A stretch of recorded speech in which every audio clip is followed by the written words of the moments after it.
BJP party खुद को मजबूत करने के लिए लगातार विस्तार कर रही है। मज़ेदार बात यह है कि वह हमेशा विपक्षी दलों पर आरोप लगाती रहती है, जबकि सच्चाई कुछ और ही है।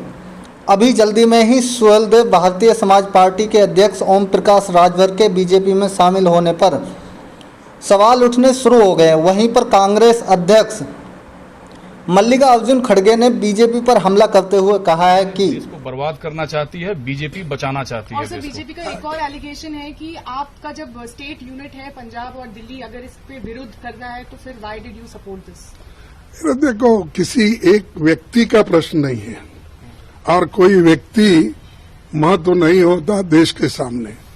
देश के डेमोक्रेसी को और देश के संविधान को अगर ठोस पहुंचती है तो हमारा कर्तव्य होता है कि हम एकजुट होकर जो लोग इस संविधान को बचाने वाले हैं और डेमोक्रेसी को बचाने के लिए एक होते हैं, तो हम इसमें मिलकर काम करेंगे।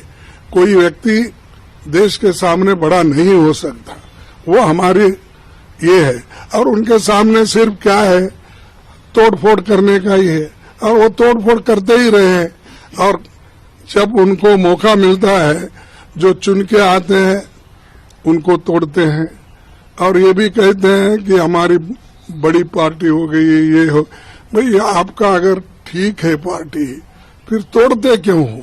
चुने हुए लोगों को आप ले जाते हो।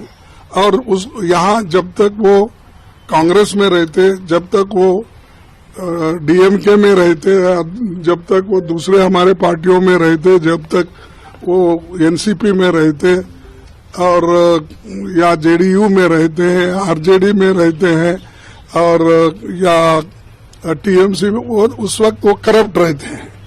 और आप जब बुला लेते हैं तो आपके वॉशिंग मशीन में आकर वो क्लीन हो जाते हैं और आप वो जो काला कपड़ा डाल के व्हाइट निकालने में मशहूर है और दूसरों को भी यही बोलते हो।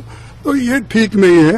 ये उनकी आदत है पहले से भी, डराने का, धमकाने का, हरासमेंट करने का, प्रेशर डालने का, वो कर रहे हैं, तो उसको हम डरने वाले नहीं।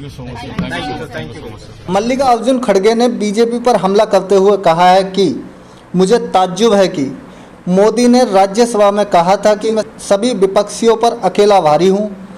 अगर वो सभी विपक्षियों पर अकेले भारी हैं तो वो 30 पार्टियों को क्यों एकत्रित कर रहे हैं? इसके साथ वो लोग उन 30 पार्टियों का नाम तो बताएं। हमारे साथ जो लोग हैं वो हमेशा हमारे साथ रहे हैं।